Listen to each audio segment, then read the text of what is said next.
Bonjour Manon. Eh ben bonjour. Alors, qu'est-ce que tu penses de ce nouveau festival fantastique de Béziers?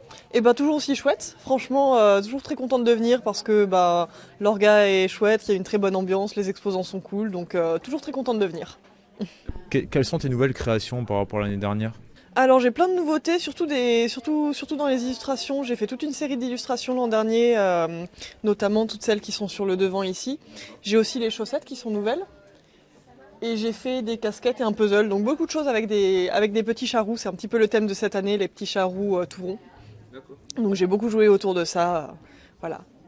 D'où vient l'étincelle quand tu crées? Ça vient d'où? Ça vient d'une musique? Ça vient d'un moment de la vie ou Ça vient de plein de choses différentes, mais souvent plutôt des choses de la vie, soit un peu des choses que j'ai vécues ou que des amis ont vécues que je peux retransformer. Et souvent, en fait, c'est quand j'ai une idée de choses à raconter dans une illustration. J'ai du mal à faire des illustrations qui ne racontent rien, qui sont entre guillemets juste esthétiques. Mais j'aime bien, enfin, c'est souvent quand j'ai une idée de choses à raconter ou une petite situation, une petite blague, c'est ça qui m'inspire pour mes illustrations. Et pourquoi le chat? C'est l'animal que je connais le mieux parce que j'ai grandi avec des chats et c'est un animal qui plaît beaucoup. Donc, et puis on peut en faire un peu ce qu'on veut. Donc, je dessine plus vraiment des chats, je dessine des boules avec des oreilles et des yeux et on associe ça à des chats, mais ça peut être un peu ce qu'on veut. Est-ce que ça pourrait ressembler à Kirby? On me le dit souvent, surtout avec ma carte de visite qui est... Non, je sais pas où elle est, mais c'est vraiment un petit chat rond qui crie, qui ressemble un peu à Kirby, donc on me rappelle souvent la référence, oui. Pour toi, quelles sont les limites de l'imaginaire? Question philo.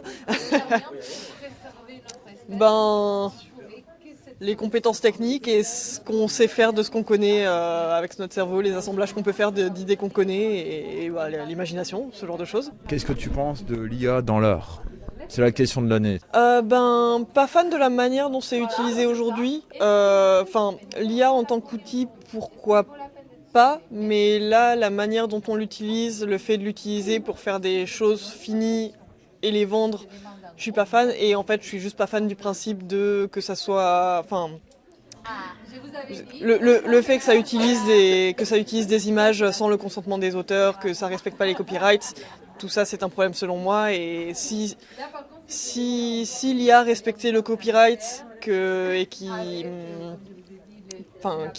utilisait des images avec consentement et même qui rémunérait les illustrateurs dont les images étaient utilisées et qu'on l'utilisait comme un outil, pourquoi pas, mais là en l'état, je suis pas fan de l'utilisation.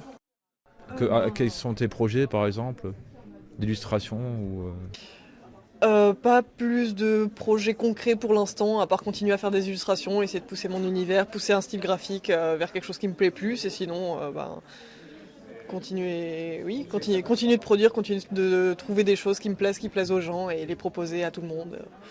Voilà. Et éventuellement, j'espère un projet BD un jour, mais ça prend du temps et ça sera pour une autre fois. jamais dire jamais? Exactement. Est-ce que tu auras un message pour les abonnés de Zone Imaginaire qui te regardent et qui t'ont découvert l'année dernière?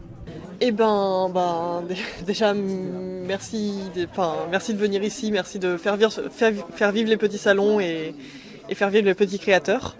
Et merci pour l'enthousiasme et voilà, merci d'être là. Je te remercie beaucoup et je te dis à la prochaine fois que je te vois en convention. Merci à toi et à la prochaine fois. À la prochaine.